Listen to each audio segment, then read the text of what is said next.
John, it goes without saying a very disappointing few days. Just give us your overall assessment of the match. Disappointing, to be honest. We just said there that when we lost like this against Hampshire, I was churning. I was quite angry and cross, as we all were. But this is more of a feeling of disappointment, really, and deflating. We're a better team than that. We've got some better cricketers than what we're showing. There's a couple of areas that we just haven't been good enough at all year. We can't keep creating 15, 16 chances because we're dropping 4, 5, 6 catches every game against Division 1 team. Against any team really you can't do that, but against Division 1 teams you just can't.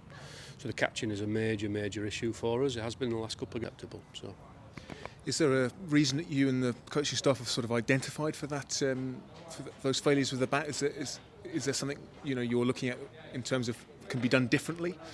Every day, yeah. We're chatting with batting coaches and all of us as coaches and senior players. We chat every day about how we can do things, how we can change it. But ultimately, I think it comes down to a bit of personal pride and people standing up and being counted. We need some lads to stand up and put in some performances. Smudge works harder than anybody, throws more balls than anybody, chats batting all day and all night to all the lads. They're all clear with the plans, they all know what they're doing. But ultimately we can't keep doing the same thing and expecting different results. So look, we have to dig deep and you have to judge character when you're up against it a little bit, and now it's time to see some character. Think about these early season championship games as they come thick and fast. So there's a trip to the Aegeus next week. What will you be saying to the guys between now and then, and how will you be trying to instill a bit of belief, I guess, ahead of that game? Well, we just spoke up there, and to be fair to the players spoke quite openly, honestly. They spoke more up there than I've heard the players speak in a while, which is good. And they've basically said they've got to take some ownership. They've got to come back. They've got to go away, reflect, and we've got to stick together. Look, we're still together up there, which is really good. We win together and we lose together, and that's a given. But the level of performance that we're seeing is not good enough. So I think we have to dig deep and come back stronger. You mentioned the fielding and the batting, but I guess you can't have too many complaints about the way the guys bowled in this game. No, I thought we bowled. I thought Jack White's been our best bowler all year. He's been magnificent, and I think somebody said it's 8 drops and 2 catches that he's had in the slips this year, and that itself just explains where we're at. I think I saw an article saying he was the most unlucky bowler in county cricket at the minute. So he's been magnificent for us as a bowling group. We've shown that we can create chances. We've shown how good we are when conditions are in our favour.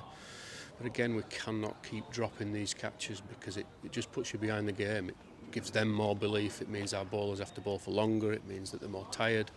It means that their batters gain confidence. It means that the game gets away from us because they get more runs. So it's not just the odd drop catch. We started the season, we caught all our catches really well. We haven't changed anything. We're not practicing any more or less. And we've just dropped a lot of chances, particularly against Hampshire. Four catches very quickly, 3 in and over, and then a drop down at fine leg. You can't drop James Vince. He goes on to get 180, and we're behind the game. Same happened here. We dropped a catch first over of the day today. I mean, look, we've bowled well throughout. But you can't keep dropping catches. Injuries, Proctor, Sanderson, Cobble missing out at the moment with injuries. Where are those guys, and can we expect to see any of them back for the Hampshire game? Again, the touch and go. Procky, we'd hoped to have been fit a lot quicker than he was. Sando is obviously a massive loss to anybody. He's the spearhead of our attack. He'd have been relentless in those conditions this week. Lewis McManus, obviously. So we've lost our captain, lost our vice captain, lost senior batter, 2 senior batters, senior bowler. Cobby's calf, obviously, so he's not in the equation. And unfortunately, I mean, last year we didn't have any injuries really. We were quite fortunate. We had players on the sideline, asking why they're not playing. This year we're running out of bodies at the minute, which is one of those things. There's no common thread of injury. It's just that they've all come at the wrong time. I mean, Emilio played this game, bless him, and he's probably another week away from being fully fit, but due to circumstances of Procky being out and Hassan being out, that we needed him to play, and fair play to him, he did. He stepped up and gave it everything he's got. But yeah, injuries play a big part, but we can't hide behind that. The performance hasn't been good enough. As ever, thanks for your time and your honesty. Cheers.